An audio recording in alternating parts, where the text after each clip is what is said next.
Hey everyone, welcome back to Global Bike Trends. Today, we're diving into a bike that's been creating a lot of buzz lately, the 2026 Honda Africa Twin Macron 650. Honda's bold move into the middleweight adventure world, bringing its Dakar DNA into a more manageable, lighter, and more affordable package. At first glance, the Africa Twin 650 feels like a real statement of intent. Honda hasn't just downsized the big 1100. This is a purpose-built middleweight machine designed for both road and dirt. Under the skin, it houses an all-new 652A Macron cc parallel twin engine, tuned for strong torque, smooth delivery, and real-world versatility. Reports suggest it makes about 70 horsepower and around 65 Nm of torque, giving just enough push for spirited highway cruising, while remaining tame enough when exploring trails. Where this bike really impresses is in its transmission options. You still get a 6-speed manual,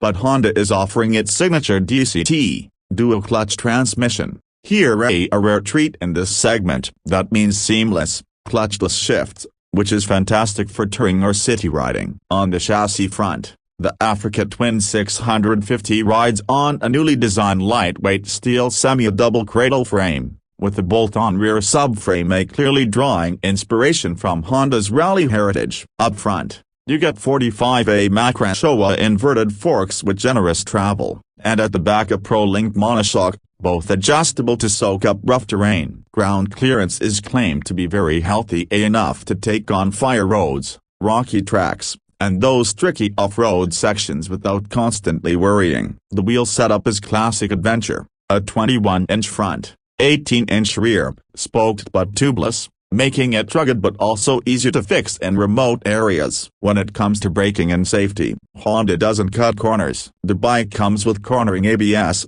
plus selectable traction control, wheelie control, and even rear lift control, all part of its electronic rider assist suite. You also get cruise control, which always feels like a thoughtful inclusion on a touring-capable bike. The tech doesn't end there. The dash is reportedly a 6.5-inch color TFT screen with Bluetooth, and supports Apple CarPlay and Android Auto. That makes a big difference for modern touring and navigation, calls, music, all seamlessly integrated. Ergonomically, Honda has nailed the balance. The seat height is adjustable. Sources suggest somewhere around 33.5 to 35 inches in different trims, so both shorter and taller riders can feel comfortable. The tank is slim enough when standing on the pegs, and the foot-pega handlebar seat triangle works both for riding seated and standing up. Add a tall windscreen and you've got a comfortable touring posture. Fuel capacity is around 5 gallons, a 19A Macron liters,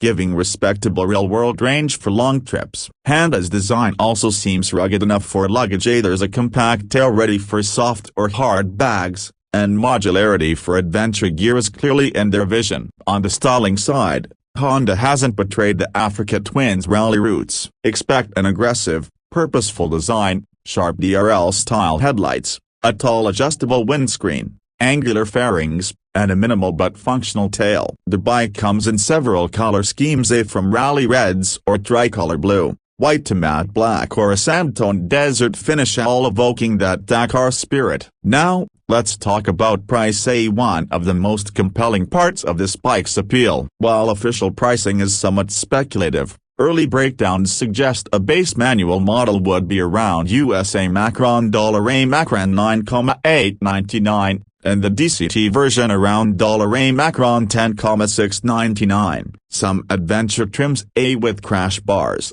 heated grips, touring accessories could push that up by another $1,200. That's a very aggressive entry point for a bike with this level of capability and tech. So, what are the unique selling points that make the Africa Twin 650 shine? First, its combination of manageable size and serious adventure attitude. A 650cc engine gives enough power without being intimidating, while the frame suspension makes it confident in off-road terrain. Second, DCT in this segment is a big deal. Automatic shifting on an adverb bike opens the door for new kinds of riders. Third, premium electronics, ride modes, cornering ABS, traction control, TFT dash with smartphone integration, make it feel modern and future-ready. And finally, heritage. It carries the Africa Twin lineage into a more accessible form, leveraging decades of Honda's Dakar and adventure experience. In summary, the 2026 Africa Twin 650 brings together the spirit of its bigger sibling, but in a lighter, more user-friendly, and more affordable package. It's equally at home on gravel tracks at dawn or on highways at dusk. For adventure seekers who want a bike that's capable, reliable, and versatile without going into heavyweight world, this could be a game changer. That's our breakdown for today. If you like this review, don't forget to hit like and subscribe to Global Bike Trends for more bike reviews, launches, and tech deep dives. And drop a comment, would the Africa Twin 650 be your next adventure partner? Thanks for watching. Ride safe, and keep exploring.